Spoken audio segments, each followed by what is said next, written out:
Buenas tardes a todas. Nada más para preguntarles si alguna de ustedes no habla inglés, se les va a estar proporcionando interpretación.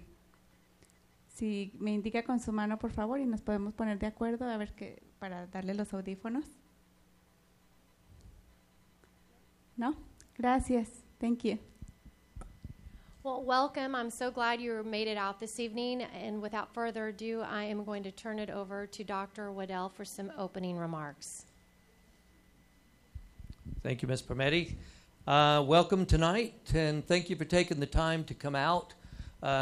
We hopefully have a good evening for you tonight. I want to just tell you that we had our first meeting in the middle of the day today, and we had a crowd that just filled this room, and it was an outstanding meeting. So we're really excited about it and hope that tonight also will be a great meeting. But I want to thank you for being here. This is really important. To have the opportunity to ask the community to come together and meet with us to talk about where we go, what we can do for our students and their future. I feel like with there's a lot of reasons to do this, but I think the most important one is that I don't know that anybody cares more about their kids than the people in the local community. In the last few years, we've seen, really the last couple of decades, we've seen more control leave the local community and go primarily to the state level, the state deciding what standards ought to be, what the curriculum should be, what kind of testing programs should be. And then the last few years, we've seen the federal government get more involved in that as well. At one time, it was the local community that made those kinds of decisions and who had that opportunity to say, we realize what happens to our kids is the most important thing to us, and we're the ones that are best suited to make those kinds of decisions. We still believe that, and there's things that we can do, and even though the state still obviously is going to exercise a great deal of say in terms of what happens in public schools, it does not prevent us from coming together and saying, look, let's take responsibility for that. Let's talk about what we ought to be doing. We know that we're living in a time of more difficult resources. The legislature's just met, and for the next 2 years, Lewisville ISD will lose $54 million in funding from the state of Texas. So that's a lot of money. And when you're facing those kinds of situations, I think it becomes more and more important to bring people together and say, okay, let's see where we're at right now. Now's a good time to talk. Let's talk about what kind of schools we want, what we see the future being for our children. I think in times of diminishing resources, it's more important to be clear about the things that you want to do and what you want to focus on, the things that matter to you. I've said this a number of times at different places for several years. I don't see how anyone in Austin or Washington, D.C. can love the kids in a local community more than that local community can. And I don't think that they're any smarter than the people right here in Lewisville Independent School District to talk about that. But if we don't do that, if we don't have that chance to talk, we can't exercise that. And I think another thing is the vast changes that are occurring in our world. An example I've been giving a lot here lately. I like to talk to kids. I had an opportunity, and I've talked to a lot of students since I came in March. But just recently, in the last week or so, I had the chance to talk to a young senior from Hebron High School, and we were visiting. She's 17-year-old, and she's really bright. And she's telling me, where she was going to go to school next year. She's got a great opportunity ahead of her, and she's very excited about that. But I said, as we were talking, I said, Erin, you're 17 years old, and when you're going to be leading this world, and I'm sure that you will. You seem to be a very bright and articulate young lady. Most people leading the world, leading governments, leading businesses, leading in their professions are generally in their 50s and maybe early 60s. And not always, but for the most part, that's true. And I said, what year is it going to be when you're 57? And she thought about it. And of course, she'd had some good math instruction at Hebron. And she said, wow, it'll be 2061. And I said, she said, she goes, that's pretty amazing to think about. And I go, yeah, and can you imagine the kind of world that you're going to be living in? And I know that you want to live in a great world. You don't want to live in a depressing place. You have high expectations. But, she asked what, I said that the job of an educator and the job of the communities is to decide what you need in order that you can lead in the way that you want to and can contribute in the way that you want to your world when that time comes. A world that's very difficult to imagine. I said, do you realize that your senior class will be the first senior class to graduate that was born since the World Wide Web was invented? And all of the things that have happened in the lifetime of a 17-year-old, all the amazing things that have occurred since that time have happened within your lifetime. So the difficult task that we have, I said to her, is there's no way we can imagine what the world will be like in 2061, but it's trying to think about, well, what can we do in terms of designing the kinds of schools to make sure that you can live the kind of life that you want to live throughout your lifetime. And that's the task we bear. I'm not smart enough by myself to do that. I don't know that anyone is, but I do have great faith that if we come together as a committed community, that we can work together to do a great job in designing those kinds of schools for Aaron and all the other kids that are in our schools today and who will be coming up into our schools in the future. And we have a unique opportunity. I can't think of a better thing to do than to call the people of the community to come together and discuss what I consider to be the most important topic we can be talking about. So with that, I want to introduce our consultant. Her name is Shannon Burke. Shannon's worked as a teacher, an administrator. She was actually assistant superintendent at Capel for a few years.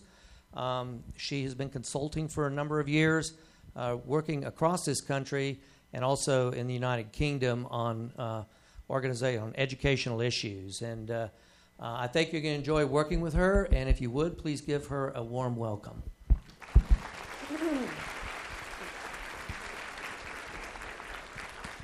Thank you so much. I'm thrilled to be here with you, thrilled to see another great turnout this evening. We had a large group today, and some of you came back for seconds. I don't know, right? So you must have enjoyed it. So we are really poised here to have a fantastic design process because, like Dr. Waddell said, it's dependent on you all. And if you're as committed as it seems by the turnouts that we've had, then I know that you're going to be involved, and that's going to be fantastic. I want to hear a little bit about who you are. So I want to know, you can just raise your hands. How many of you have kids right now, your personal children that are in the school-age kids of your own right now? Fantastic. Thank you. So let's applaud the parents that came out tonight. You had somewhere else you could have been. Right? Sure, you had other things to do. I'm a parent of school. I have a sophomore daughter, Karina, and a 6th grade son named Brandon. And I only get on a plane and fly and go do this in places and leave my children because I do believe that what happens in Lewisville ISD impacts my kids too, right? It impacts our world. And so how many of you are community members that do not have kids in school right now? Community members that do not have school-age children. Thank you for coming out. Thank you. Fantastic. Those people in the audience like that obviously know that there's a symbiotic relationship, right, between the school district and the community. And just because they don't have kids in school, that doesn't mean that what happens in the school district doesn't impact them and vice versa. It is a united effort in every community. What happens in the schools impacts the community and vice versa. And so, and just like I said, even beyond your community, it impacts the world, what happens with your students. So it's fantastic. What about staff? You want to raise your hand, staff? Thank you for being here. Yay.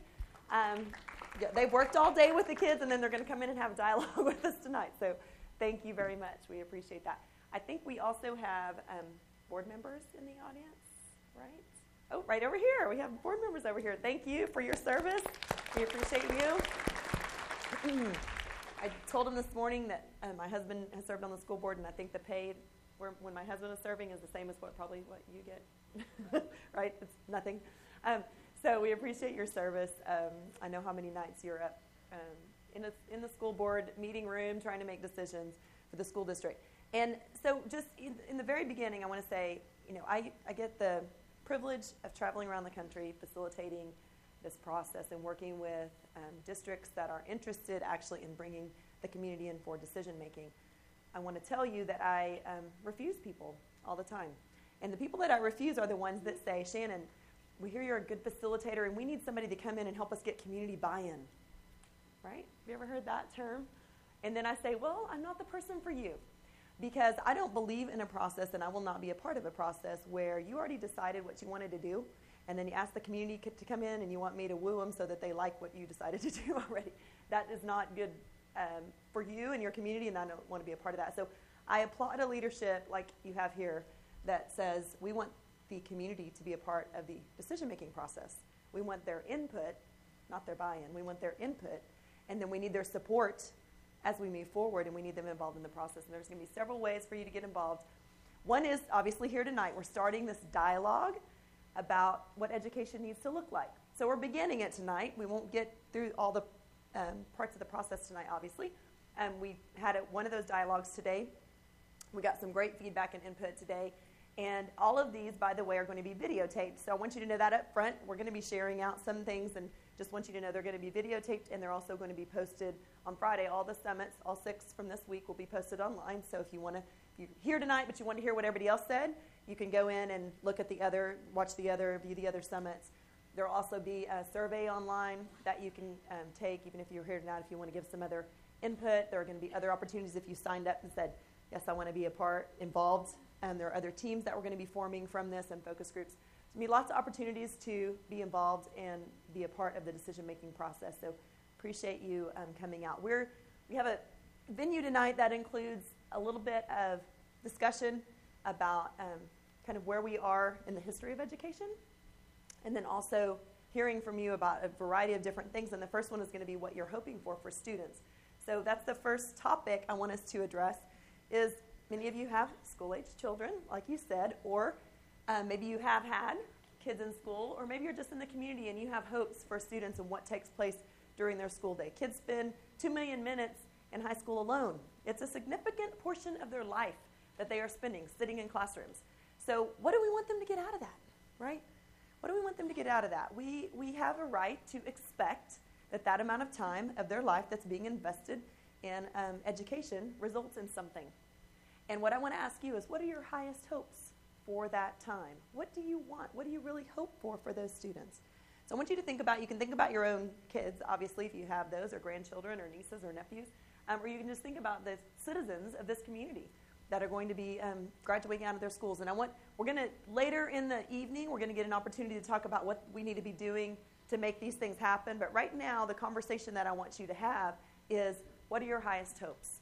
What are you hoping the end result of this time will be that they spend in school? So here's the kind of the process we're going to use tonight. We're going to use a small group conversation and then whole group conversation.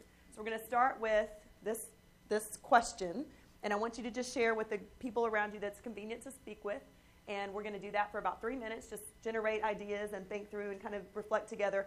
And then we have 4 microphones and folks that are going to circulate those throughout the audience. So once we finish about 4 minutes of talking in the small group there, then we'll give an opportunity for people to share out to the whole group, and we'll just have you stand up and pass the mic and hear what you had to say. So let's go 4 minutes on this topic with your small group around you.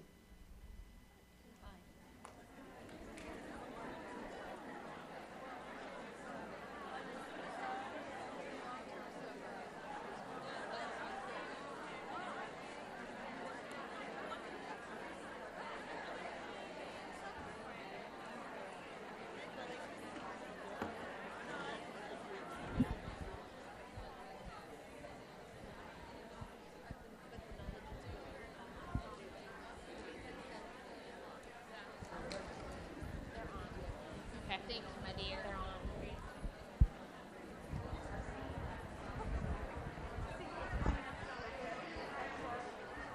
Turns out they're on. There's one that had low battery. Oh, okay.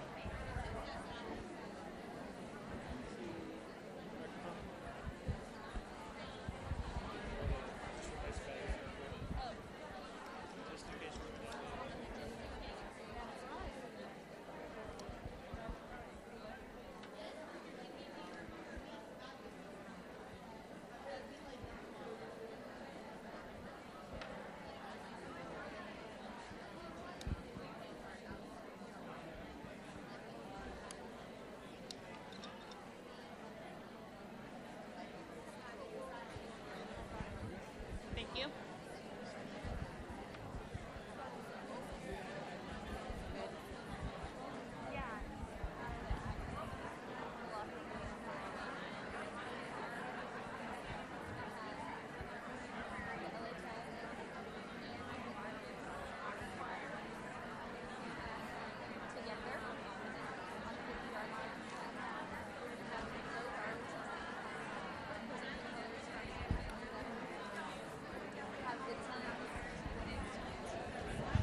get your attention.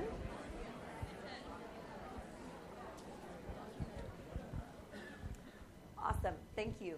So we're going to just allow you to share out. Again, we're answering the question, what are your highest hopes for the students of Lewisville ISD?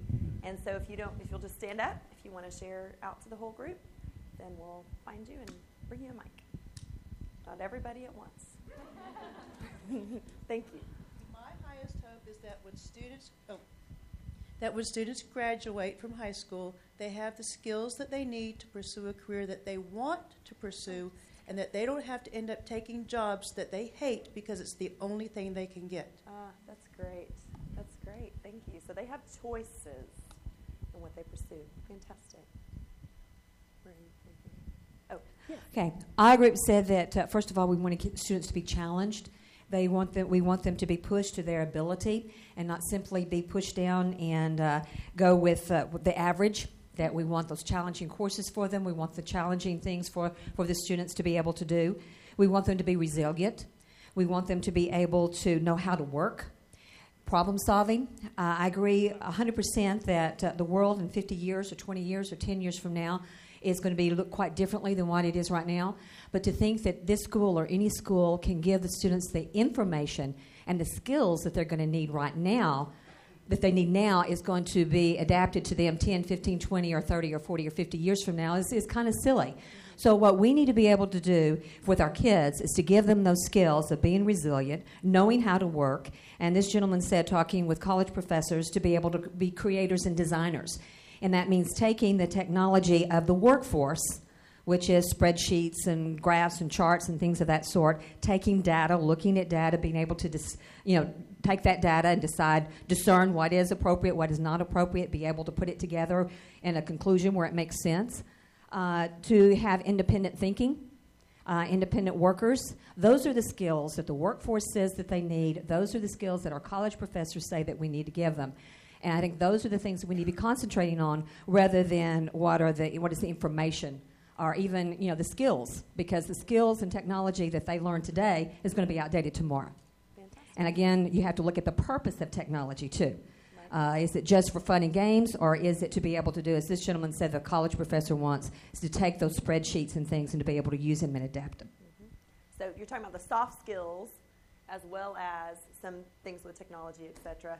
But being resilient, in other words, it's not one thing, but it's being able to be adaptable and agile, as we like to say now, over time, and being challenged to get there. Fantastic. Thank you. Yes, ma'am. I have two children in Lewisville ISD. I have a son that's in special education and then a daughter that just started 6th grade at Huffines. And I would like to see both things for my children, which is the ability to go out into the world after graduation or after my son completes his 22 years when he is leaving the school district, and is able to work independently and be independent in the world. But also, as someone who is in the workforce, right now what I see a lot of young people coming in is not only have they lost the ability to think creatively to solve problems and to act independently to solve their own problems, but they're very dependent upon the older people to kind of give them guidance and solve their problems for them. Mm-hmm.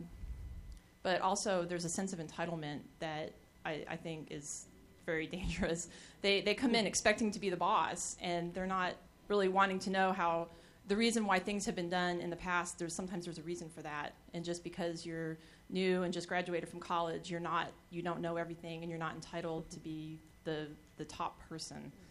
Mm-hmm. I think when we start giving kids trophies at the age of 5 just because they played, then that my daughter got a trophy the first time she played soccer, and she's like, I won, and my husband's like, no, you just played. But then that kind of corresponds to the workforce as they come in and they think, I graduated from college and I'm just a great person and I'm entitled to have this job. And no, you're not. You have to compete for it. So your hopes are that they'll be able to go into the workforce and be able to compete, yes, okay. and win, but legitimately so, not expect things to be handed to them. Okay, fantastic. I do a lot of work working with business folks and college professors and talking about what they need, what they want, what they're looking for. And we do hear about this generation they want to do things that are meaningful to them. So that's the way that they tend to characterize that. So she's saying being able to go in and do the kinds of things that are available to them at the beginning. Right here first, and then we'll go over there. Okay, some of the themes that have already been said repeat a little bit, but one of the things that we thought was important was a lifelong love of learning that they develop now, that the creativity that they have when they're young that they keep, that they continue to be independent thinkers and be able to solve problems, building a healthy self-esteem that follows them through life. Very good. Awesome. So independence, hearing, connecting to that, what she was saying too. Fantastic. Thank you. Do y'all have a mic? Yeah. Hi, I'm Corinne Mirabella, and this is Caleb Miller. And we're both students at the Colony High School, and we had the privilege to be in the German program with Frau Stevenson. Frau means woman, or Mrs. in German, sorry. And well, we found out about a program, a study abroad program called CBYX, and we both got the scholarship through, and we learned about it through her class. And my hope for LISD is that we make world connections. All the students can get opportunities to succeed and to go places and to have enriching experiences, to make connections from in the middle of Lewisville, Texas to Germany. Fantastic. Thank you.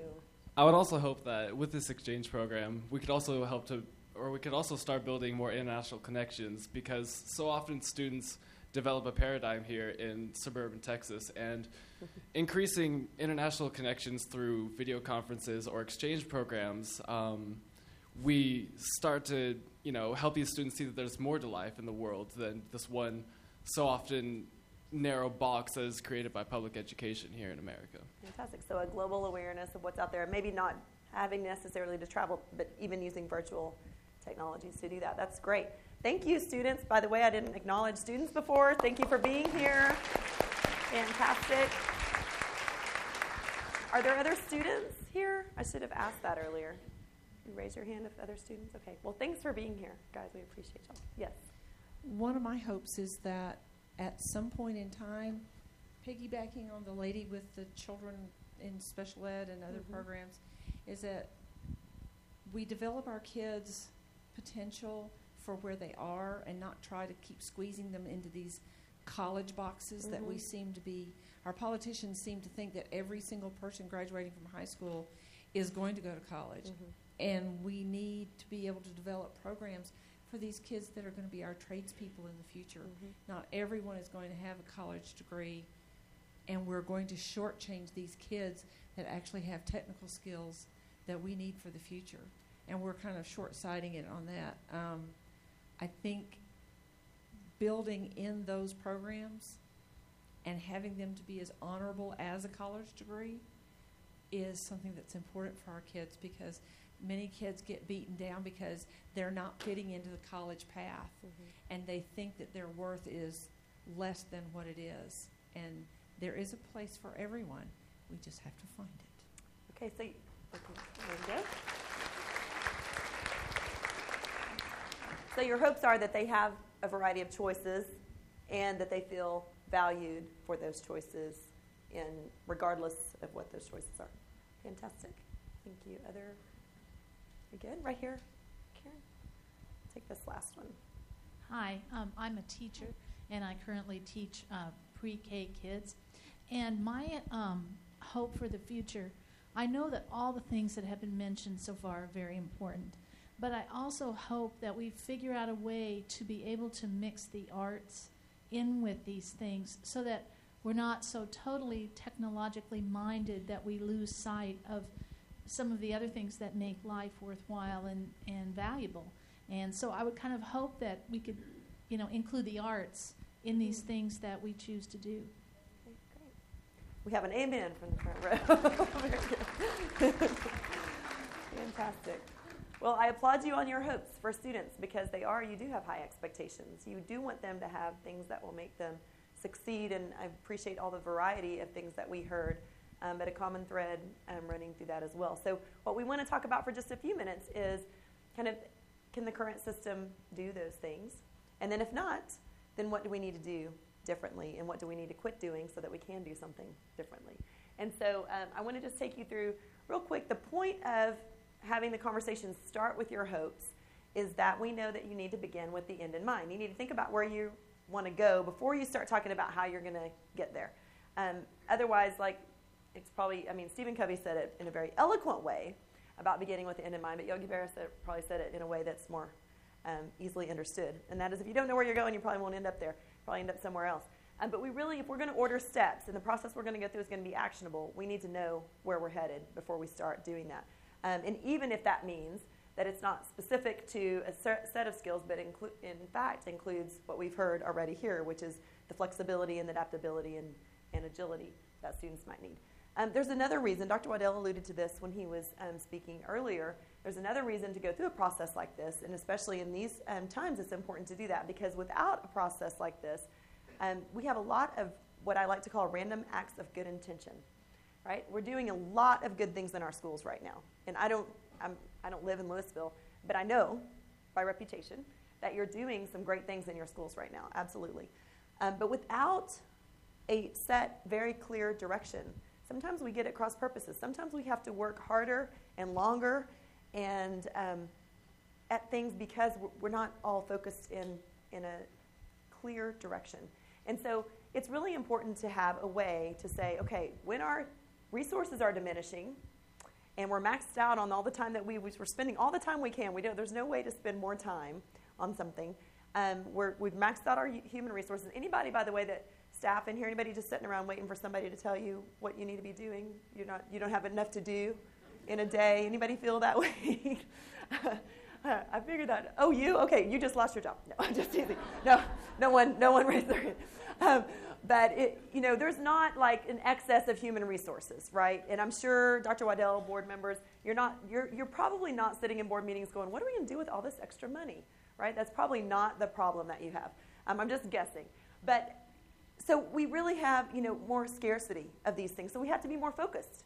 Otherwise, if we don't know where we're headed, we might start cutting some stuff that really actually makes a lot more sense to be there in the long run. So we need to be thinking about those things for those reasons too. And what typically happens when the context changes around a situation is we try to run the rabbit wheel, the hamster wheel a little bit faster, do things a little bit, do it more often and harder. And really what we need to do is just think about our purpose in the first place. Why are we doing what we're doing? Has the context, has the purpose changed over time? And that's what I want to take you through for just real quick is let's think about education in terms, because this is not a blame game.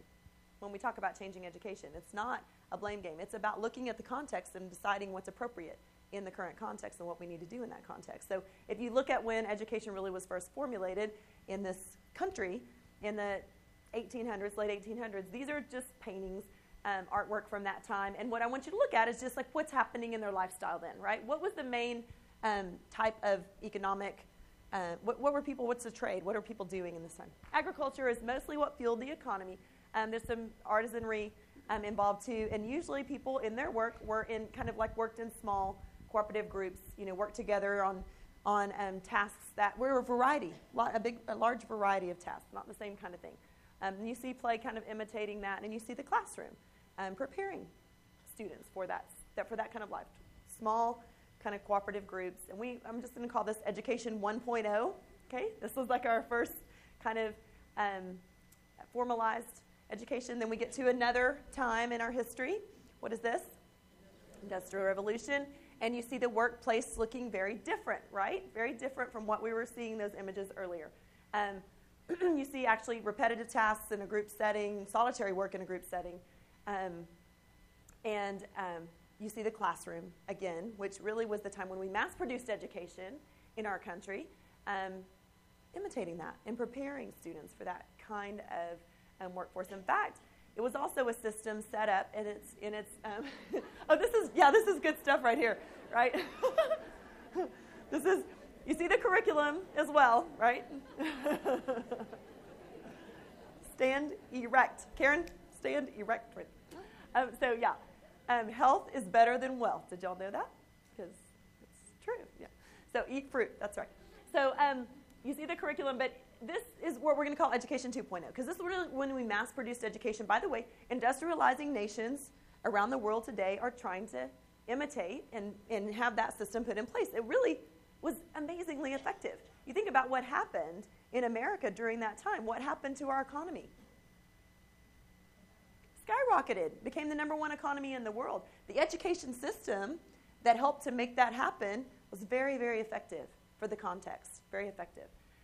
In fact, it was kind of conceived, or just giving credit to William Wirt in 1908. It was called a platoon school, an improved school machine. It was along the same lines as the efficiency of the factory model. So it's like one-size-fits-all industrial-age school. How many of you, earlier when you said you had school-age kids, how many of you have more than one student in school? How many of you, raise your hand again, if those kids are exactly the same? Oh, they're not. Yeah, mine aren't either. I thought, you'd think after you have one that you know what to do with them, and then the second one comes, you're like, oh, different manual. So, yeah. So the one-size-fits-all model, though, made sense at this time for efficiency. Like, how do you mass-produce education and make sure you get everybody? And y'all, by the way, again, people are amazed at how we did really mass-produce that thing. And one of the things that we do very, very well in America is we do educate pretty much all kids and in the same place. It's fantastic. Some of the ladies that spoke about having students with special needs. I worked in the UK on some projects over there, and they were asking me the question, like, how do y'all do that? We don't understand how to do that, this inclusive education that you have in America. So, but it was based on this one-size-fits-all model. Okay, so we have this Education 1.0, and this was an apprentice model. If you think about the role of the who's teaching in the model of work, then it was kind of you learned from each other, multi-generational, typically. But then when you get into Education 2.0 and you think about the workplace, it's this repetitive tasks, and you're in a group setting, but you're having to do solitary work, so you shouldn't get distracted by the things around you, right? Same thing, same time, and according to a bell. And so this is manager model, right? You have to have someone can manage that, rather than it's not so apprentice style. They need to know, everybody has to know their task and be able to do it without being distracted, and you're managing that. So this is Workplace 3.0. And how many of you came from a job today that looked something like this, maybe, where you're working in these small groups again, right? We're back to this kind of mode with different kinds of tools, right? Probably if I polled the room, we'd find out a wide variety of occupations in the room, right? Not typically the exact same thing. And even though you see an assembly line here, the work that is being done there is more quality control. It's more working, and then why? What happened with those repetitive tasks? Yeah, it became automated. Exactly. Technology does those things for us now. And then even in the same setting here, this is in an office setting, you see a variety of tasks happening in the same setting, and the furniture and architecture, et cetera, is supporting that. So this is this is Workplace 3.0, but obviously, if you think about a typical classroom, we're still, in a sense, we're kind of I like to say it like this. We have a great opportunity because we're at a time where we have an opportunity to rethink education according to what the workplace environment is like today, just like happened before in the Industrial Revolution. But it's time to do that. So that's what I want us to think about for a few minutes is why did this take place? It's important to know why it took place to help us think about what we need to do different. So those kids you were telling me about earlier, I want you to just, real quick with your neighbor, brainstorm a list of technology that those kids have available to them that you didn't have when you were growing up.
Let me get your attention again.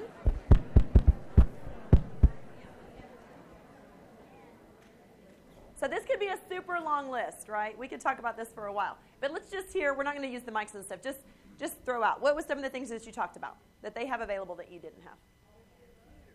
Everything. Computers, everything.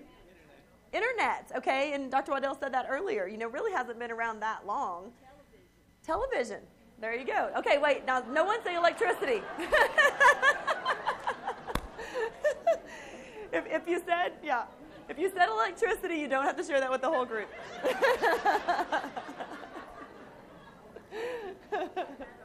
That's right. No. Well, I was thinking somebody else. So, how many of you have a phone that's not a phone? It's not just a phone, right? Would that be everyone just about in the room? How many of you know students, kids that have a phone that's not just have a computer and a little, piece like that? I told this story this morning, but I have to repeat it because of what you said. My daughter, who's now 15, she had to do an assignment when she was 7 where she had to interview an elder about how their life was different than hers, right? And so she chose to interview my dad, and so she told him that. We'd lived here in Dallas at the time, and they lived in Corpus Christi, so she was doing it through email, which I find funny in the first place because she was 7. And she asked him all these questions and everything, and he told me that he was going to tell her. He goes, I'm going to tell her that we didn't have indoor plumbing, that we had an outhouse, which was not true. He was, it was not true, but he thought that would really be a hoot for her, And so when she finishes looking at the email and reading everything, she comes in, she goes, Mom, you are not going to believe what Doodad said, which is what she calls him, Doodad. And I go, what did he say? And I was about getting ready to say, he didn't really lie. It's just a joke and all that. And she goes, he didn't have a computer.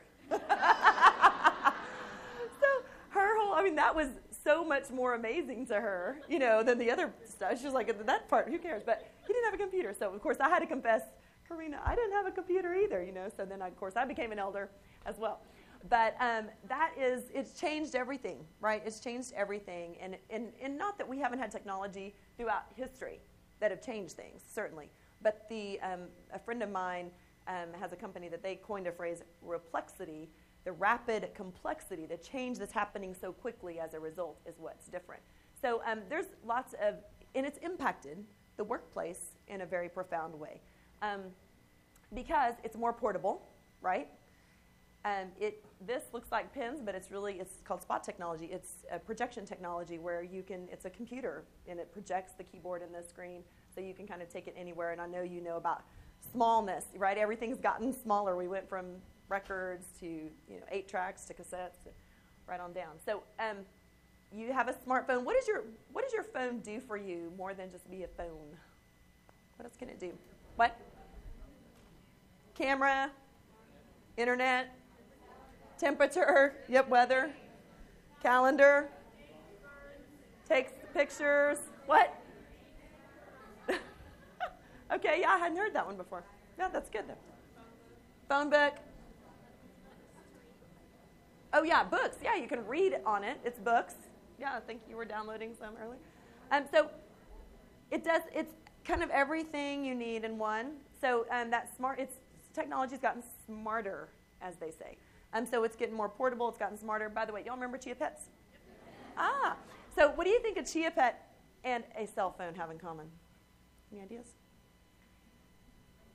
Yeah, is there not? Right? Well, this is just an example of technology, of us having to come up with technology because we have so much technology. This is a cell phone that when you're finished with it, you can plant it, and it turns into a sunflower. Crazy, right? So that's how I kind of made the connection with the Chia Pet. Okay, this is an example of nanotechnology. It's getting smaller. Technology is getting smaller. So those purple cells are like the same size as red blood cells. They go in, so you probably, my kids know more about nanotech than I do, that these students nowadays, they understand these things. And we also are looking at the fact that technology is more widespread. So more portable, smarter, smaller, more widespread. And this is an example, by the way, of utilizing human power. This is technology that creates water. And we know that we have water is the new oil. We have a lot of people in the world that don't have safe drinking water. This is called a life straw, invented by NASA. And it actually turns that water into drinking water when it goes through the life straw. So it's a pretty neat little invention, right? It's pretty good. Some of y'all want that, right, for your house now or something. No, I'm just teasing. We as we look at the world in the context within which our students are living now. And I appreciate what you were saying about not being able to predict the future, but let's just look at right now. Let's just look at the present. Are we even preparing them for the present, for what they need to be doing right now in the world they live in today and we live in today? And it is, a lot of the technology has had an impact. We know that how many of you have, anytime you get a new device, you give it to your kids to tell you how to use it? Anybody in the room do that, right?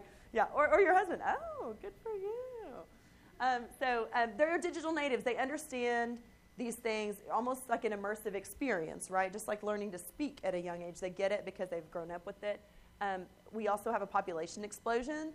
7 billion folks on the planet where not that long ago was 1 billion. So technology has had an impact on that, biotech, and the enhancements to quality of life and medical advancements that have made that happen. But as a result of that, of course, we have environmental challenges that we're facing, including the shortage of water that I mentioned earlier. And these are the kinds of things, the complex problems, that we need brain power and creative problem solving and all those things you said earlier that you hope for your students. We need them to have those things to solve. The global village, how many of you, with that smartphone, where do you work? Where do you work? Anywhere. When do you work? Yeah, that's the downside, right? The good news is you don't have to go to that one place. The bad news is you don't have to go to that one place. It's everywhere. So really, the thing that's happened, of course, and I'm sure you've read Friedman's The World is Flat, or you've heard about it, but it has made it where work can go anywhere in the world. Work can go to the worker. So work can go anywhere in the world, and because of the population explosion and because of the populations of countries like India, for instance, where the preschoolers in India would be the 4th largest country in the world, if it was a separate country, no one can afford the luxury of saying, let's just educate the top 10%, right? There are more honor students in China than there are students in the U.S. So we can't just say, okay, we're only going to worry about our honor students, right? We have to have a system that is not one size fits all or sorting, but it makes sure that every student has the skills, the knowledge, the resilience, all of the things that you all mentioned, to be able to make a really valuable contribution to the world that we're living in. And because we are so interconnected, we have a volatile economy that they're trying to do that in. So lots of complex challenges. The impact of technology has impacted where students live and how they live now. And I like this quote by H.G. Wells, which I believe civilization is the race between education and catastrophe. Really, we know the importance of education in this situation. So we just want to make sure, because when we go forth to do things new, it's not always easy. It's painful at times. Change is not easy. So we want to make sure that we understand truly the seriousness of it. We want to understand that the pain is worth it, and we want to be thoughtful about what we're doing. We want to make sure that it's not change for change's sake, that we're being strategic, and that we're having a voice in that change, and that we're all coming together around that. But then when we go forward to do it, we want to make sure that we're not trying to prepare the minds of the future to face the challenges of the present with the methods of our past, because it's not going to work. And there's too much at stake at this point in our world for us to do that. So that's, again, why I'm willing to get on a plane and leave my own children, because I do believe that we have to make some serious decisions in our society about what we're going to do with education. And I do believe we have the hope. No one else is who you are, where you are, when you are. It's a very unique opportunity that you have right now. And what I want us to talk about is, and you've really already kind of mentioned the skills, so in this context that we're talking about now, that our students live in and that you're all familiar with, what do they need to be learning to make sure that they can be the creative problem solvers to address the issues that we're talking about, to compete like we heard, the hopes that you mentioned for them to have choices, to not have their choices limited, to be able to interact in a world with global awareness and global connections. What kind of skills do they need? And then what does the learning need to be like in the classroom? How does learning need to be transformed? What do we need to be doing? What do they need to be doing all day long in school? That's the next question I want you to think about in your small group. Talk for about 4 minutes in your small group, and then we're going to share it out in the whole group. Go ahead.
hear again. We're going to hear again in the whole group. So same process as before.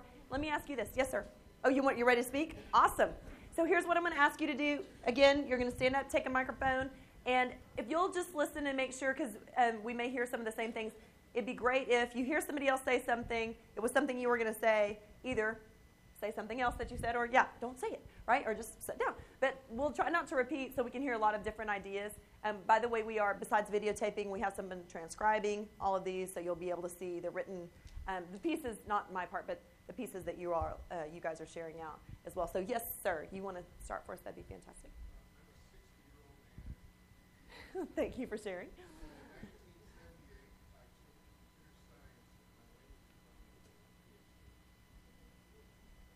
Wow.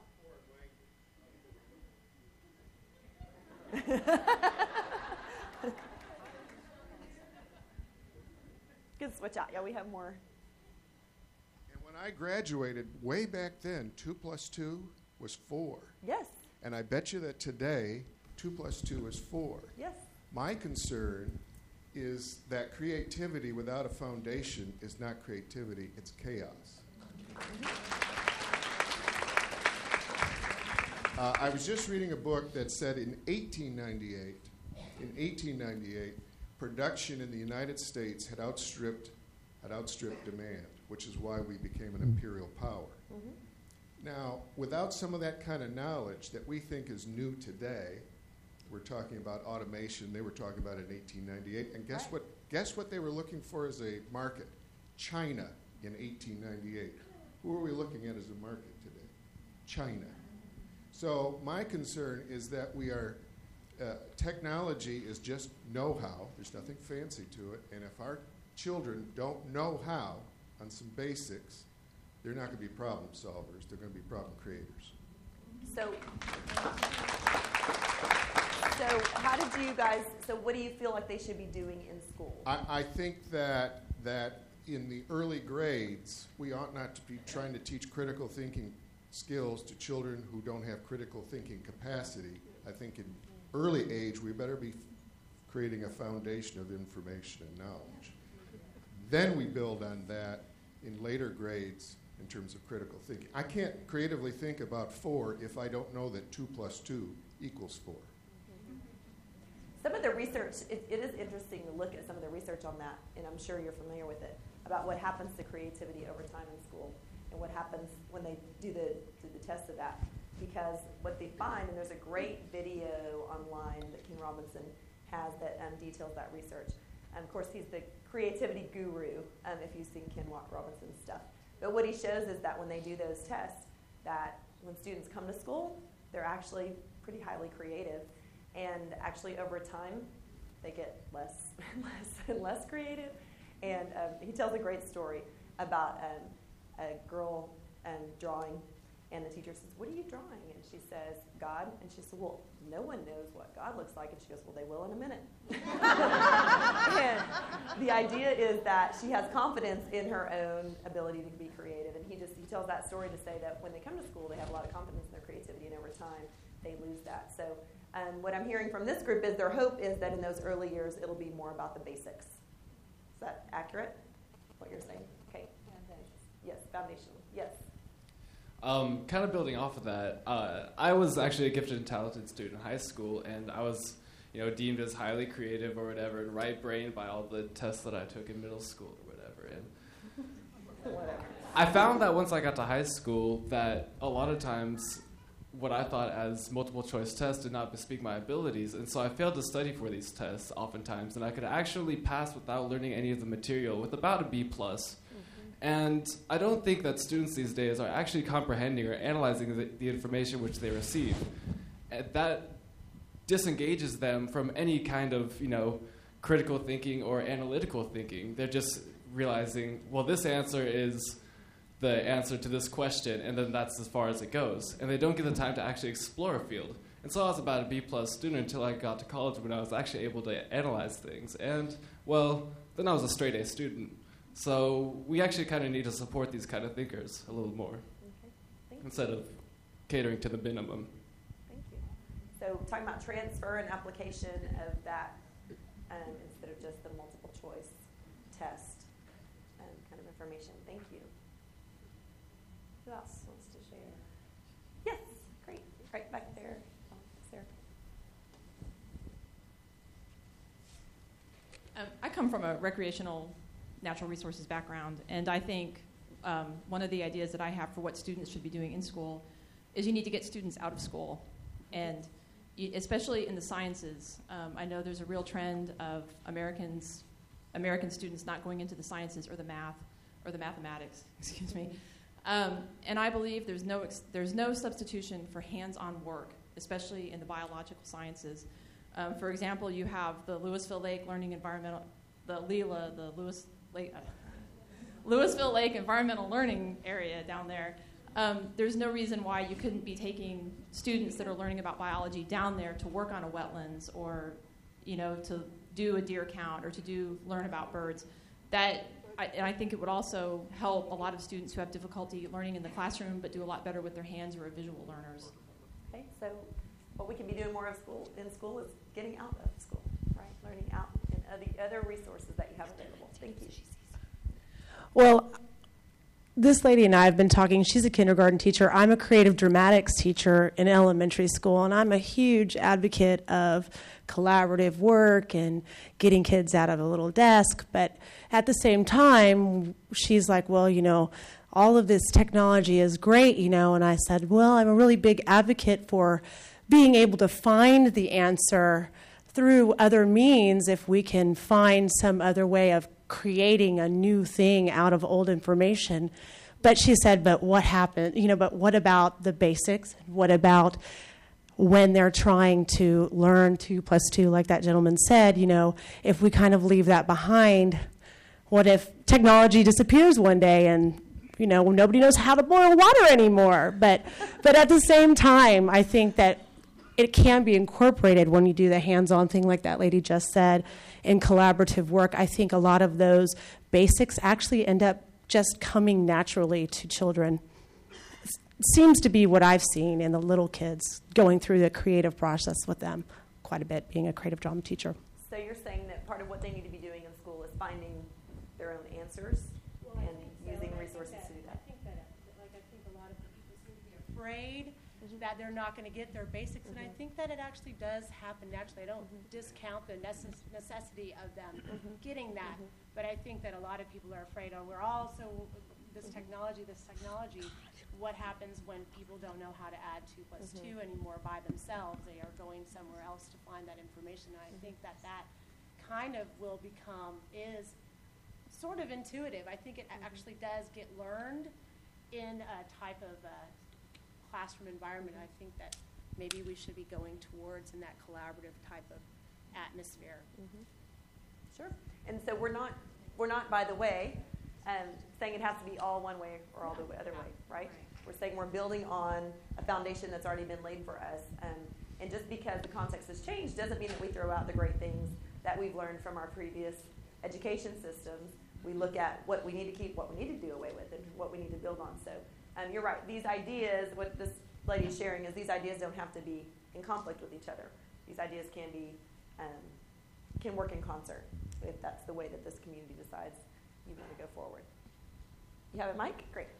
Until recently, I've been working for a large multinational company.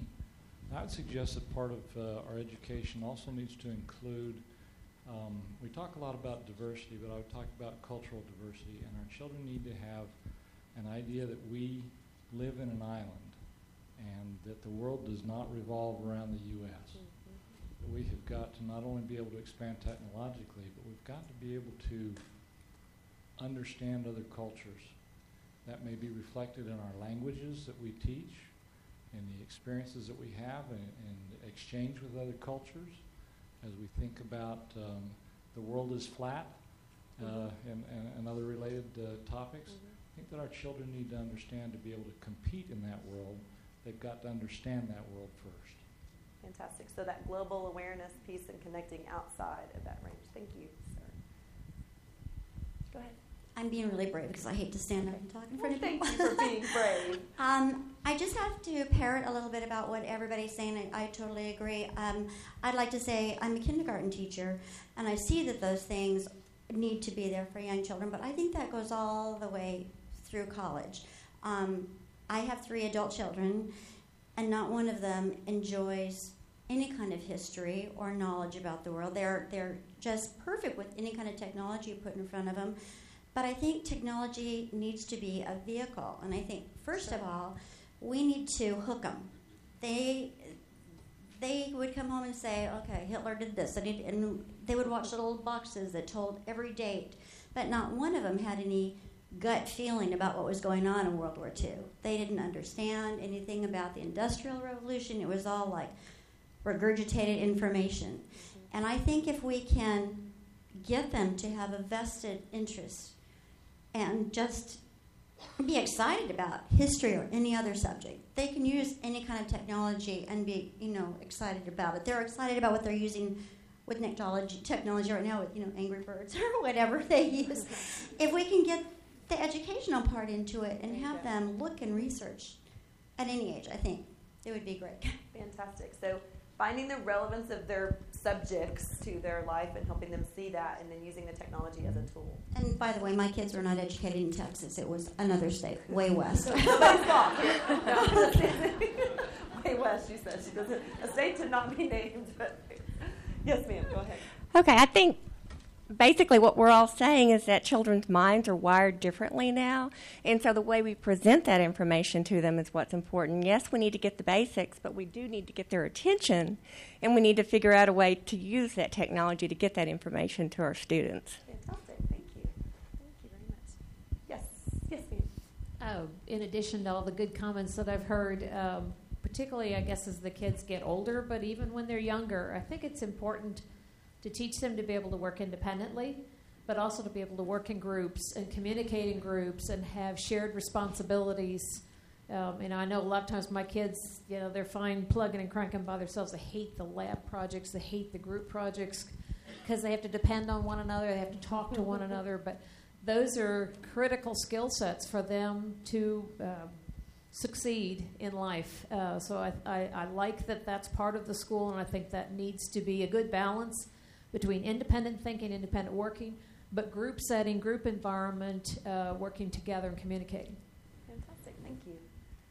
Somebody this morning, by the way, said one of their hopes was that their kids could just leave home, like live independently. Like could they just live independently? So, that independent piece plus, how many of you have to work with other people in your current line of work? You have to collaborate, not just side by side, but you actually have to interact and collaborate. How many of you get to choose all those people? Okay, yeah. So that balance between the independent working and the collaboration. Okay, fantastic. So thank you for sharing and for having the courage to stand up and speak in front of others. It's so important to hear your voices and to hear where you are. Like you said, you're seeing some patterns emerge from your community as you have these conversations and go forward. So you've just described some things that students are doing, right, and how you want students to be working, and obviously we need to think about the role of the teacher in that environment and what does that role look like. There's some that have said that as technology became more available, that technology would replace the teacher, which I completely disagree with. Sorry, I'm not supposed to have an opinion. I have that one. There you go, transparent. I'm biased. I don't think that's true. But here's the thing that I will say. As we have seen in other areas, right, that anything that could be automated has become automated, right? Things that could be automated have become automated. So what is the role of the teacher that can't be automated? Because there definitely are those things, and especially in the context of what you guys just mentioned about what you want students to be doing, what you think they need to be doing. What is the role of the teacher? 2 minutes in your small group, and then we'll share out.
that the role? You're role playing the role?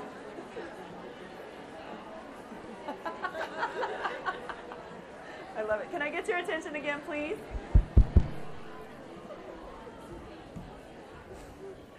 And the computer sheds those tears too, right?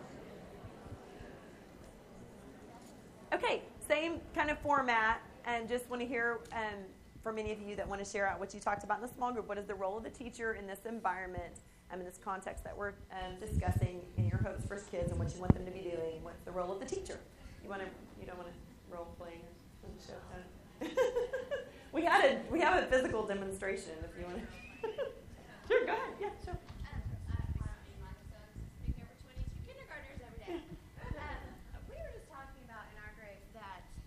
Computer can teach. Oh, I'm sorry. The computer can teach the child information and whatnot, but a computer or technology is not going to give those kids safety and security and a sense of confidence. The computer is not going to give them a quiz, and if it's the wrong answer, it's not going to say, "Oh, do you need a hug? Come here." No, it's you're wrong, stupid. I mean, that's what they feel, and so it's not nurturing. It's not taking care of that whole child and making sure that they're walking away knowing, "Oh, okay, I got the wrong answer, but here's how I can find the right answer, or here's where I can go to get more information."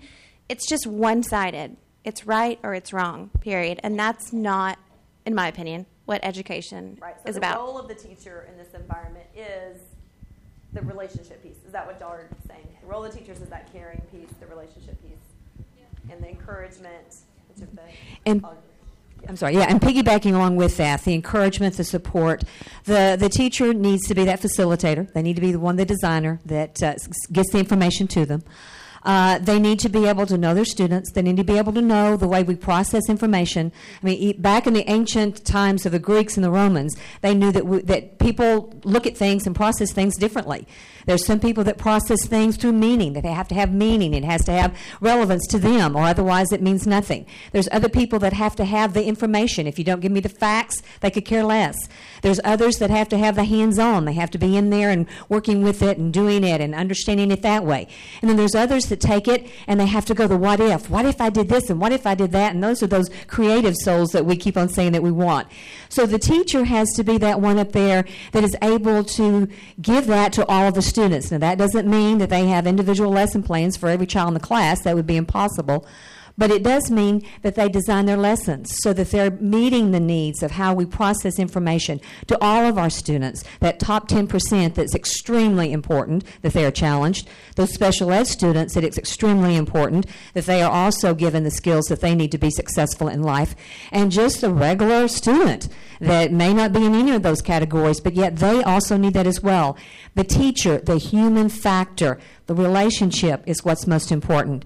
Yes, technology can be used in that way. We can certainly use technology to present the information. We can use technology to help them to see all those different things. But technology for technology's sake is worthless. It has to have meaning, and going back to what you said, it has to have a purpose. What is the purpose of our technology? Is it to say, check, we had technology today? Or is it, are we using this technology to help our students to take the information that we want them to have, that foundation? One of the things that about critical thinking is you have to have something to think about. You have to have information to think about before it does any good. You know, we can be creative, but we still have to have something to think about, which is that foundation that we were talking about. So you have to have that, but you have to in order to be able to use the critical thinking skills. But it's that teacher, that human factor. Now, certainly technology is a big part of that. I'm not, none of us in this room is denying that. Look at, what we're talking about with technology. But those other factors, when we're talking about the teacher and what the teacher does, are the most critical things for the education of our students. And so what I was hearing from the role of the teacher is facilitating and also understanding the diverse needs of the students in the room and being able to adapt, individualize a little bit, different than that one-size-fits-all model, being able to individualize for those different styles of learning and different needs for processing, etc. Well, yes, ma'am. I see teachers being that facilitator in that all of the technology tools that we have can work at the lower level of the blooms for the, the knowledge and the whatever, but it's not going to do anything to assess or evaluate the higher end, the critical thinking skills there. And then there's got to be somebody, a physical person, to be able to review what the child has created. You can have all those tools to create in the upper thinking skills and put some things together, but there's got to be someone, a real person, that's going to look at that information and say, did we meet these rubrics that we've put together, and assess and judge what you've done, as opposed to just a little piece of paper that comes out with a check mark on it. So the role of the to do teacher that. as the one that assesses their progress, assesses where they are, and gives them feedback on. Right, the feedback and continuing on what is the next level, and evaluate what you've done. What do we need to add to it? What can we pull back from because of whatever needs aren't being met yet? Fantastic. Thank you. Yes, ma'am. I'm an elementary school teacher, and as a teacher, I wear many, many hats, and everyone in here wears a lot of hats. So if I don't have a role, then I don't have a job, but we all have a role as a teacher. Right. And the example I share with my group was I did not know how to spell the word chaos, 4th or 5th grade. No one in my house knew how to spell chaos, could not even begin in the dictionary, would never guess CH. Yeah. As a teacher, I think about that example and my grandpa telling me, Adrian, don't teach new math. Math is math. Math is math, whether you're using color tiles or not. And I go right back to him. If I can Google and can't spell chaos, I have a job as a teacher. The technology is in my hands, and I have 5th graders who think they can text, they don't know how to spell. You're not texting if you can't spell. My job as a teacher is to teach them how to spell, and the computer can't do it. So your role is you're saying is in? Lots of jobs. I've got lots of roles. Right. Yes, I want them to Google chaos if you don't know how to spell it, but I need to be the one to give them the tools to know it begins with a CH. Okay, fantastic. That's my job. Fantastic. Yes. By the way, I'm getting the feeling like I wasn't saying that technology could replace the teacher, right? You're getting that, right? I said it couldn't, okay? I'm like, whoa. All right. So, I was a teacher. And so I'm getting that. But what we want to talk about is what is the role. We're not saying there's not a role. Absolutely not saying that. We're saying we want to define that role. We want to explain what that is, talk about that, and share that with each other. Because the next round of our questions is, what does the system need to do to support teachers in that role? So if this is the role, this is what students need to be doing, this is what teachers need to be doing to support what students need to be doing, then what does the system need to do and what do leaders need to do to support the teachers in that role? So I think we had it. Yes, ma'am. It's me again. Oh, good. Look at her. She's like, I just wanted to agree with Adrian. We were talking about the fact that teachers need many different hats, and I think it's so important for college institutions to send their teachers out there not thinking that they're just going to teach, and they're really great with a lot of things, but they need to understand that when they get in that classroom with that child, they're doctor, lawyer, counselor, mother, father. A lot of times right now they don't come with social backgrounds, prison guard. Just a lot of things that we really need to be there for our children. And I see people come in all the time saying, oh my gosh, but if you're not ready to be a teacher with that many hats, then you don't need to be a teacher. So the roles, and I heard the prison guard. What are the other? That was just, I know. I know. So the role of the teacher that y'all talked about is?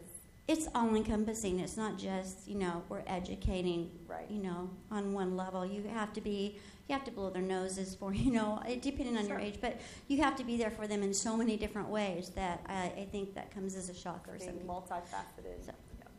Okay. Anything else? Okay, we're going to show you, we actually had a student panel that we wanted to hear from students, and we have 2 students here tonight, which is fantastic, former and current. But we did, the district actually pulled together some students, and we did a student panel. So we asked them the same questions that we're asking you, including the one we're going to ask you next, which is, what does the system need to do? How does the system need to work differently to support what we've been talking about? And so we asked students the same question. So we asked them, what are your hopes for your future? What do you feel like you need to be doing in the classroom and what is the teacher's role in that, and then again, what do the leaders need to do to support that? And so we went to roll that and let you just watch that for a few minutes and see the students' feedback on those same questions. I hope to become a neonatal nurse, and I'm going to attend Texas Tech, as well as build up to become a nurse practitioner. I want to be a pediatrician. I love kids, and I just want to help them in as many ways as I can. I plan on going to college, and then I have no clue what I'm doing after that. I want to be an engineer, or at least something in the math and science fields. I think that teaching needs to be more hands-on with the students. And as technology is more incorporated, we need to have hands-on learning, practical applications for stuff we learn, because in math and science especially, it's really challenging for me because I'm an English person, but when we can apply math and science to things in daily life and how things actually work in the world, it really connects it and it makes it stick better in my brain. So I think teachers need to use more technology and practical applications to really connect the students to what they're learning and help them utilize information.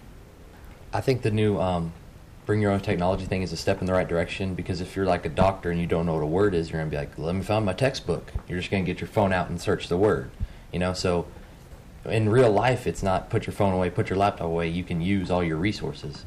So being able to use our resources helps us to learn better and learn on our own, which helps me best. I think the teachers need to be more updated on technology, because though they may know math and science and whatever better than us, we can work an iPhone and iPad better than they will ever know how. So if they were more up to date with their technology and knowing how we could use ours, we would be able to use it better, and they would be able to teach us with it so we could utilize it to its full potential. And if we could put textbooks onto the iPad and maybe put a barcode on it, and they could check one out and take it home and have the textbook app on it, have textbooks on it, it'd be a faster way to learn, and we wouldn't have to worry about the 4 books that we have to bring home and then turn back in later in the year. So that would be a better way to organize stuff and get it more into the future. School web, there has been times when that web page cannot be shown. I'm a visual learner, personally. I like when teachers give us graphic organizers and things that I can, have a picture associated with a bunch of words, not necessarily just reading text out of a textbook. I think it's very important to engage your students in everyday instruction, because you don't just want them to be sitting in the desk and be handed 6 worksheets that have to be completed, and then that's your class time. The teacher should be, actually teaching up in the front and doing activities, group activities, stuff to remember the information, more than just here's your worksheets. It's going to be like this every day and very routine. We need a little bit of different stuff to do. You don't want to go into a classroom and just be a scary noise comes up dun dun dun, you're going into a classroom. But I think it should be comfortable, and group tables for discussions and stuff should be available instead of so much individual learning, because like I said before, you can learn a lot better in groups. Engaging the students in a class discussion or something, because class discussions really help me, as well as visual and audio and group work and lab work and science and stuff.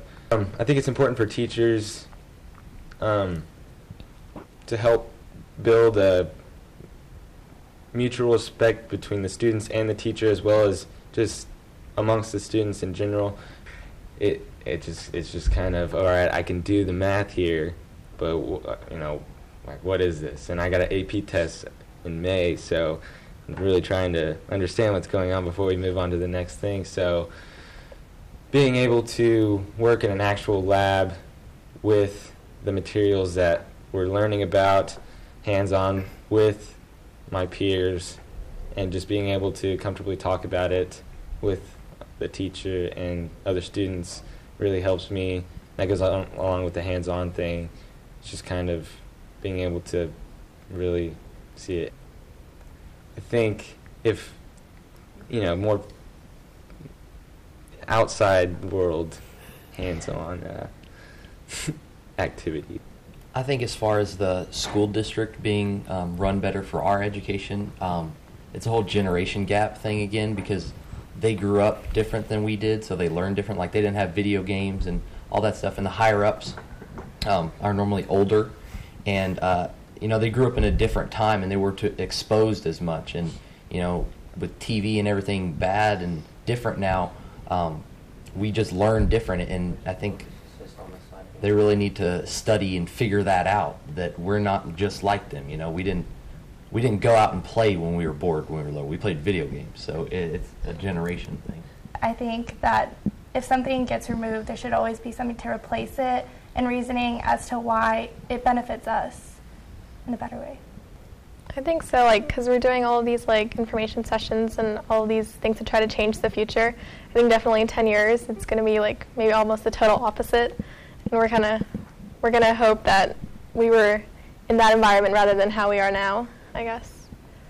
Maybe in 10 years we probably won't even have textbooks anymore, and then it'll all be technology based, and hopefully maybe every classroom in every school could have a computer access for every student to use, and projectors for teachers to show visuals, like Morgan was saying. I agree. I think LISD has great potential and has amazing opportunities ahead of us. If the students know more about the schools and the opportunities we have, we can do such great things. We could all change our learning, and we could all just enhance our high school and our middle school so much better, because we can learn such more diverse things now.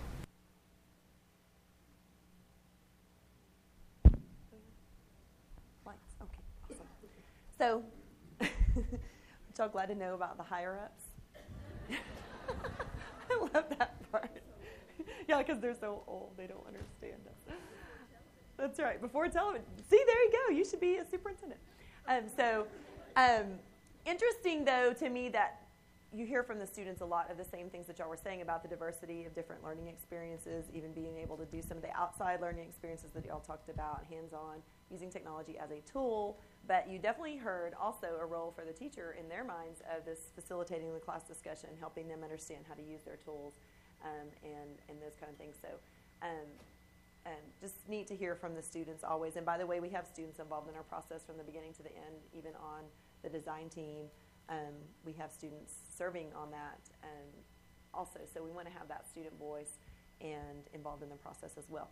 So we talked about your hopes for students, what you want them to be able to do when they get out of school, what the learning needs to look like that they're doing now to get ready for that, and how the teacher role facilitates that learning.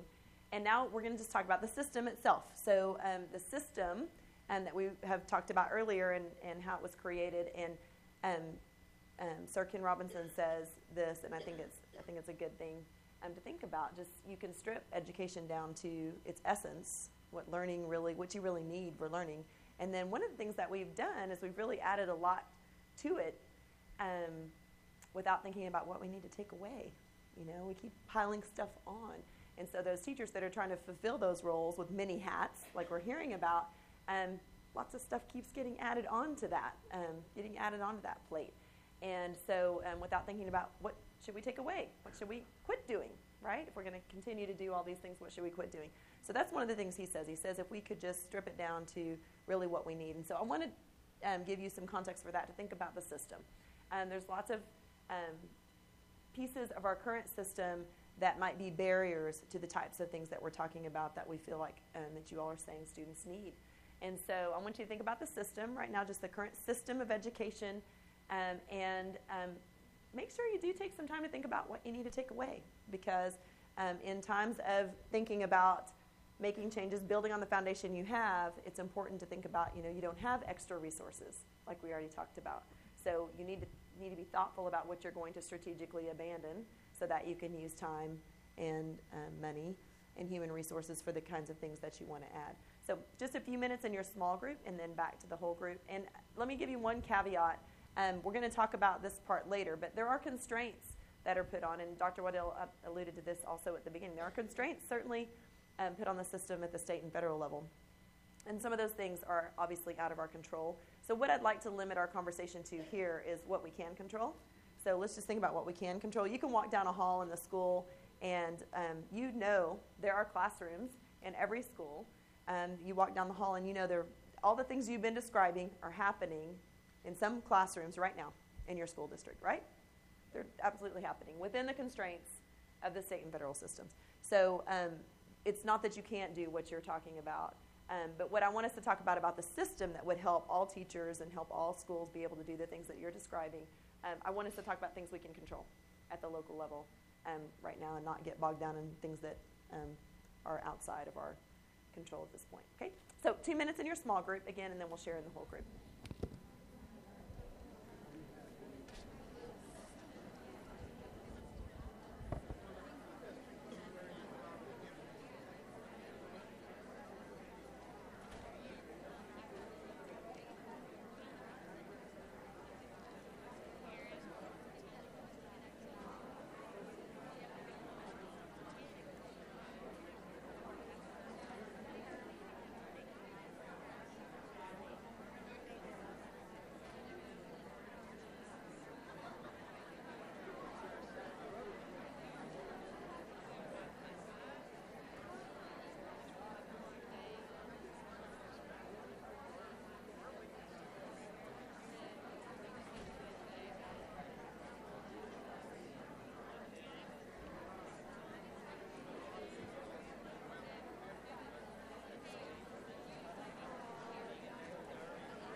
Can I get your attention again, please? Seeing yawns. I want to make sure we finish up on time. This is a start of a conversation, so obviously we're not solving all the problems tonight. We're starting our dialogue and starting to find our patterns. So there will be other opportunities too. So I know each of the questions we've asked you, obviously, we could have a long dialogue about each one of them. But we want to hear from you. Again, same kind of process, if you don't mind sharing out things that you feel like need to change to transform the current system, and if you'll try not to repeat what other people have already said, that would be great. And I see a lady with her hand up over here. Where's my mic? Right? Did somebody over here want to share? You? Yeah, okay, great. Right there. Sarah. Okay.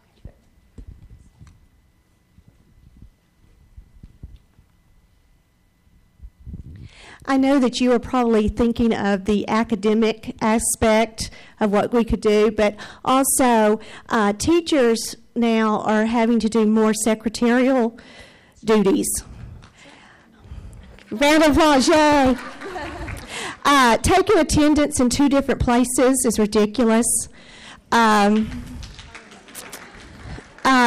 to receipt every amount of money that comes into our classroom, that takes hours to do, but they want everything taught, but they want us to receipt everything. I know it needs to be receipted. I know there needs to be a paper trail, but it doesn't always have to come for us to do it.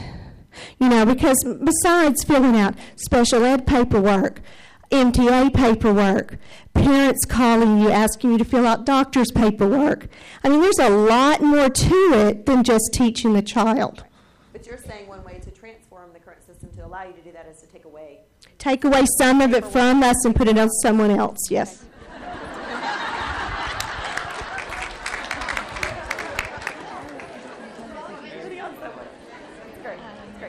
And by the way, just to clarify,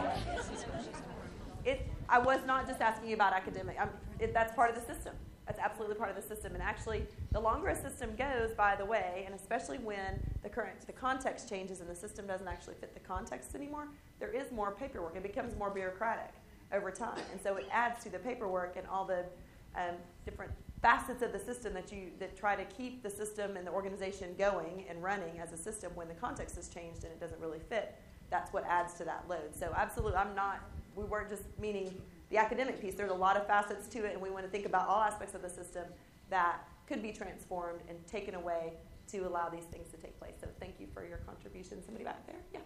I'm a first grade teacher, and one of the things that our group talked about was, as a teacher, we have a lot to cover. And so I know we can't, with the TEKS, take it all away, but that is one thing that I think we need to do, is we need to slim down the content and be able to really dive into it and let the kids discover and work with it instead of covering 200 things very quickly. Like, okay, we got this, and then we got to do this, we got to do this. Whereas if we had several weeks to spend on the concept, the kids would really get it. They would be able to apply it and take it forward then to the next year and make those connections between different subjects. Okay, so that's a curriculum piece, like that prioritization, so that you can go deeper instead of covering kind of skimming the top. Okay, fantastic. Thank you. There's somebody back there. And you have a mic over here? There we go. Thanks. One of the things we might consider, and this applies to everything everybody said, which is we need to have higher expectations for kids to make them reach their potential, is we might need to look at our grading system. And the grades need to have more validity and more weight. And the idea that students can retake, retest, and they don't have to learn it the first time, and they really don't have to learn it the second time because somebody's going to reteach it. They're not internalizing this information because there's not a value to the grade or a real consequence in their minds to the grade. So looking at the grading system, re-looking at the grading system and how saying that the current way the grading system is working is not working. Right? Okay, so re-looking at the grading system. He's got a microphone, and then right here they need one. I would like to see the district understand more about the economy and get kind of proactive in understanding how to leverage the technologies in the schools or build curriculum. I'm not sure how you delineate what curriculum is mandated by the state or the federal government or even the district, but understanding what business needs are going to be in place when my first grader hits the market is the kind of critical thinking that we need from the district. So that's going to drive math, it's going to drive science skills, it's going to drive creative problem solving, and some of that stuff you can do in the classroom, some of it you can do in after-school programs. I've had my children in Destination Imagination, which is an after-school program. It's sponsored by the district. Leverage the people in the room to kind of take the next step beyond the classroom. Okay. And understand the global economy that our kids are going to work in. Today, someone in the back talked about, we've got a very U.S.-centric approach to what we do. And I travel internationally trying to do business in other countries where I don't speak the language. And we've got to open up our minds and understand where our kids are going to be, what kind of business they're doing at that point in the future, and give them the foundation skills that they need to do that. Fantastic. So understanding the economy from the point of view of like the job market and what skills they need. I mean, everyone's trying to get an education so they can be competitive in what's going to be it's already a global economy. And we need languages beyond Spanish. We need business languages and Asian languages, just so our kids are better prepared to compete. Fantastic. And then I heard you saying utilizing the other resources in the community that can help collaborate with that as well. Great. I wanted to go back to what she was talking about on the grading. It's one of the things that the grading does is it kind of ties our hands from actually getting through all of the curriculum, because we're constantly going back and reteaching and retesting. And then some of our students are beginning to develop this entitlement behavior that, well, if I don't do good this time, I can do it again and again and again. And then it's like you've got this child who hasn't gotten through. So we've got to redevelop how we're presenting things so that they get it the first time and that they can move on.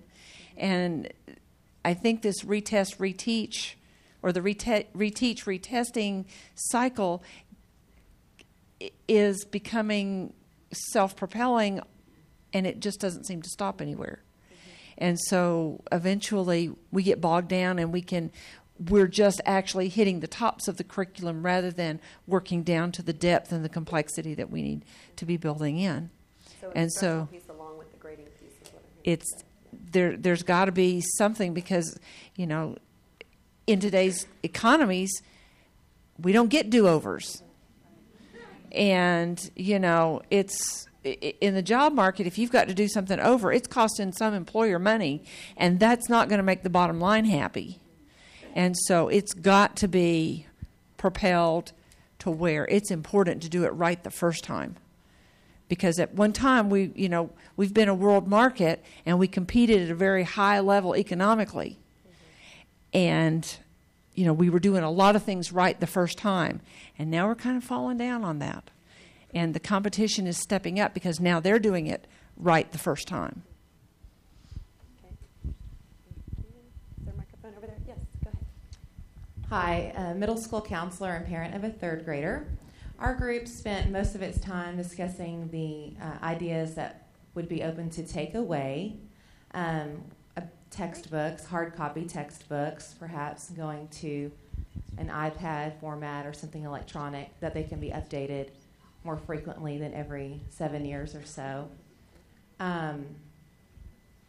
The elimination possibly of the fourth grade swim program, or moving it to a different grade level. It seems that seems to be a generation ago where it was important to learn to swim by fourth grade, but I think nowadays with swimming pools and all over, they're learning to swim much earlier than that. And possible guidelines or streamlining of homework loads and eliminating homework for the sake of homework. So meaningful homework versus just homework to do it. So I want to encourage you, and I appreciate this group doing this, thinking really deeply about the things that you can take away, because you won't be able to make some of the changes that you're asking for unless you really have that thoughtful conversation. And it's important to ask the question, like this group did, and they're sharing out, why? Why do we do that? Is that still an appropriate purpose? Is that still something that makes sense in the current context? And sometimes we think things are just absolutes of a system, but they're really artifacts, and they are negotiable. And so it's good to just start that conversation. It's not something we talk about a lot in education, but I want you to begin to think about that and continue to think about that in those terms. Thank you. Yes. Hi, I had one daughter that graduated from LISD and another daughter that graduated from another school district in Texas. And we have our oldest grandchild is 15.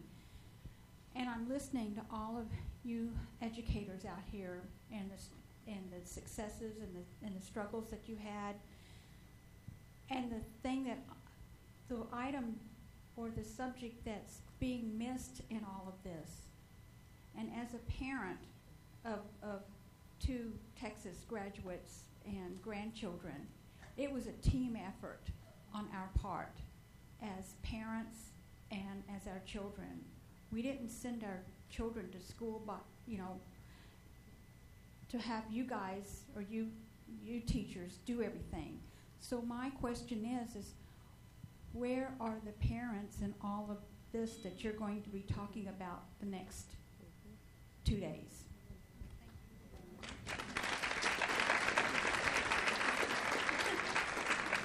Well, the answer is it is a partnership. That's why, of course, it's being opened up to parents to be a part of this process. And every team that we're going to have will definitely involve parents.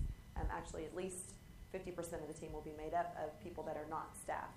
So everybody that is here that is interested in being involved, you need to let these ladies know, and we definitely want that voice. So it is a partnership, and that's a testament really even to those of you in the room that are here, that some of you you're not even parents. You're here as community members. You don't even have kids in school. So that kind of relationship between everybody working together, that's the only way really to do the kinds of things that you're talking about, like the gentleman also said, if we're utilizing more of those resources in the community. It's fantastic. Yes, ma'am. Yes, just one more thing. A lot of the things that you've mentioned our group discussed, we just wanted to add about the use of our resources. I've been in the district for a long, long time, and we have seen sometimes some things that got built or programs that were started that were really, really nice, but maybe we could have done without them. And so I think that it's really important for us to start taking a closer look, especially with the economic times, that we look at that. As far as resources too, bring the community in. I know we talked about going on field trips, but we all know the price of gas. We're not going to get many field trips and taking those buses places, but we've got a wealth within our district boundaries of people who can come in and talk to our kids and bring stuff into our kids. And I think we probably need to look at doing more of that too. Absolutely. And there's some people here in the room tonight that have been sharing some of their experiences that we know already would be great resources right here in the room. So thank you for bringing people in. Right up here, Sarah. There you go. Speaking of human resources, teachers, one thing that I see being transformed is the time for collaboration. Like next week I'm getting a chance to collaborate with some of my peers, and it's built into the school day. That's where we get our best ideas, and if we're expecting our students to be collaborators, we need to be collaborators too. And leaders also. Us teachers are the ones who build the culture of the school. It's not the principals, no offense. But it's partly them. Yeah, it's partly them, of course. But it's the teachers who are going to have that collaborative culture and keep that alive. The teachers are the ones that are there the longest, longer than the kids. So yeah, that's it. Fantastic. So that's a system thing to make the time happen for you to be able to collaborate at that leadership level, and then the teachers being able to know how to do that and utilize that time in a way that's beneficial. Fantastic. Very good. Great. So I want to move us to one last quick question, and then we're going to wrap that because we told you 8 o'clock, so we want to make sure that we honor that. So the last thing is just really, how do we hold ourselves accountable, right? Right now, what are the current measures? How do you know if schools, how they're doing right now? How do you know? Standardized tests. That's really the main information that we get. And those of you that are educators in here, you've already said it tonight, you're doing a lot more than that, right? We've heard about all the different hats. So one thing I want you to think about as a community and talk about it as a community, I think it's really important, is how would you know? It's not just standardized tests, right, that would give you good measures of school effectiveness. How would you know if schools are doing well? What other kinds of information would be important to share? One of the reasons why we use standardized tests at a state level is because they're the easiest, right? It's not necessarily because those are the things we feel like are most important to measure or the way that we feel it's most important to measure, but it's because it's the easiest way to measure. And so don't think about how yet. I just want you to talk about what are the kinds of things that you would want to know. What would be some measures of whether or not a school was effective? So let's take, in the small group, we're just going to have about 2 minutes in your small group. We might have to share this stuff online later. So 2 minutes in your small group. How would you know schools are effective? I think she probably will.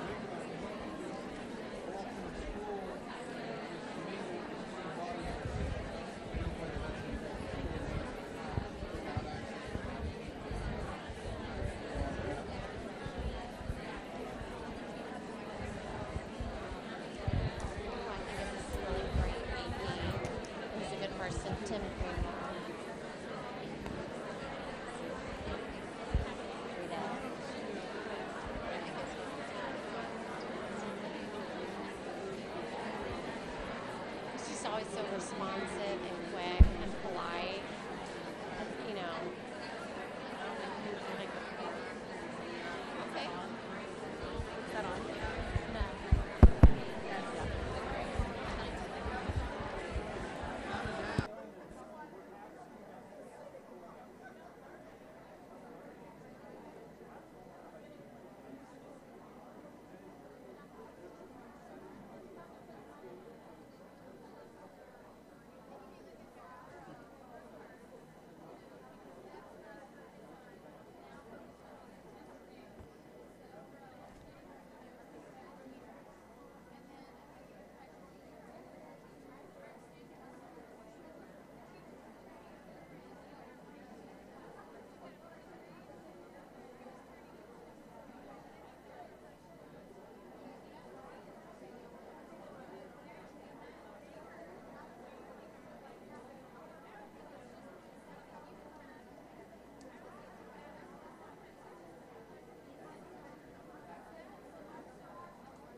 Can I get your attention?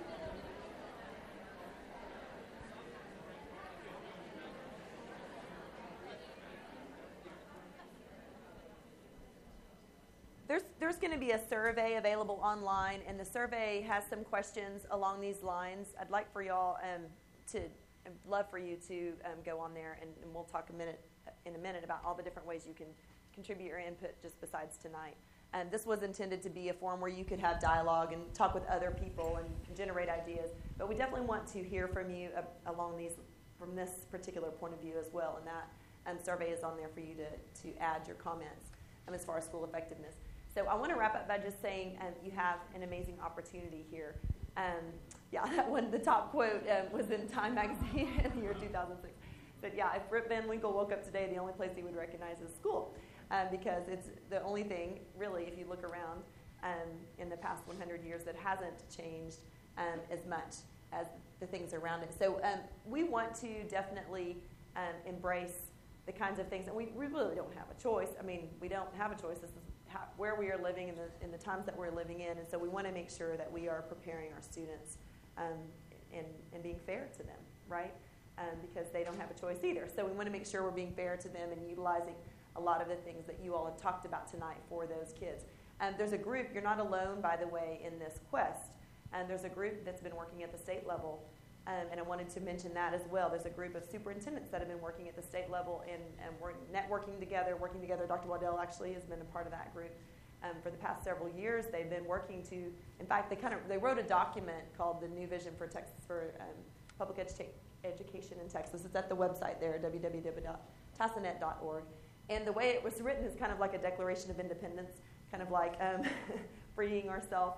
And these 6 articles are on there. And many of the things that you talked about tonight, actually, including things like new learning standards, like was mentioned, this idea that it's just, not just about covering everything, but it's about going deep and what are those things that we need to address. And assessments, you talked a lot about assessment and how that would work and be more aligned even with your grading and things to real learning. And that's on there too, and accountability, et cetera. So anyway, I think that's a great resource just to see what those folks have been discussing over the past several years and what's online as far as that goes. So that's another piece of information you can grab. I want to just quickly mention that our process, I want to take you back to process and just talk to you a little bit about next steps in the process. This whole process is intended to be student-focused. And so just like we started the evening talking about, your children, that's the way you want to think about it throughout the entire process. The idea is to focus on the students and what they need. So, I like to think about my own personal kids and think, what do I want for them? And several people mentioned it, stood up and said things about, this is what I want for my kids. And so I want you to think from that point of view as you go through this process. We can get caught up sometimes in a process like this on personal agenda or other kinds of things. But just remember that it's the students. They don't have a choice. And we want to focus on what they really need, what they need in this current context and what we can do for them. So the student focus is a very, very important part of this process. It's community-based, and so just like was mentioned several times, parents, community members, you're invited to be a part of the process. I would love for you to join me in congratulating your superintendent and your school board that are here in the room tonight that had the courage. By the way, they can go away in a room and make nothing says they have to invite y'all into the process, honestly. They can go away and make decisions on their own about what's going to be happening, but instead they have the courage to open it up. And, I don't know if you've been in a role like that, but when you just say, hey, open the doors, anybody that wants to come in can come in and talk about whatever they want to talk about. We're going to videotape it and put it online and let everybody see it. It takes a lot of courage to do that, and there's not many school leaders that are willing to do that. So if you don't mind joining me in saying thank you for that, to your school leaders. It's great to see, and of course they're doing that because they understand that that's the only way, like Dr. Waddell said it when he started, that's the only way for y'all to make great decisions is to do that together. So that's why they're inviting you to be a part of the process. And so it is a community-based process. It's going to be transparent. It is transparent. Everything that we're saying is going to be posted online. There are multiple, and Karen will talk just in a minute, about multiple ways for you to give your input. And what I want to say to you is, again, I'm not from here. I'm an external consultant. I travel all around the U.S. and even worked in the U.K. and with the Iraq system. But what I want to say to you is, I don't know your past here, but can you trust the process this time? Because I know that in a lot of places there's history, right? In most places there's history, and sometimes, like I mentioned earlier, people have been involved in processes and felt like, oh, well, I didn't get heard. But I'm just going to ask you to trust. I can just tell you from being an external consultant that I'm seeing the methods that are being put in place in this district to make sure that every voice is heard. That doesn't mean, by the way, that everything everybody says can be implemented. Okay, you understand that, right? But that every voice is heard, and then you work together towards agreement as a group. So that really is the focus of this process here. Otherwise, it wouldn't have started like this, as open as it is. So I hope you'll get involved and trust that. And then also, by the way, it's going to be actionable. We have a strategic design that will take what is agreed and put it into action. So it's not just that we'll dream about it and make a plaque and put it on the wall. We're actually going to look at and develop project teams that will develop plans to make that actually implemented on a timeline. That'll also be available to you. So that's the process. These are the different steps in the process to get involved. We're in the very beginning right now, and these summits are the very beginning. Plus, following this, we're going to have focus groups. So those will be smaller groups where we can get into even more in-depth conversation. And if you've said that you want to be a part of the process, then I'm sure you'll be getting a phone call at some point to be asked to be involved in one or another of these. There's also the survey, which everybody can take, that's going to be available online.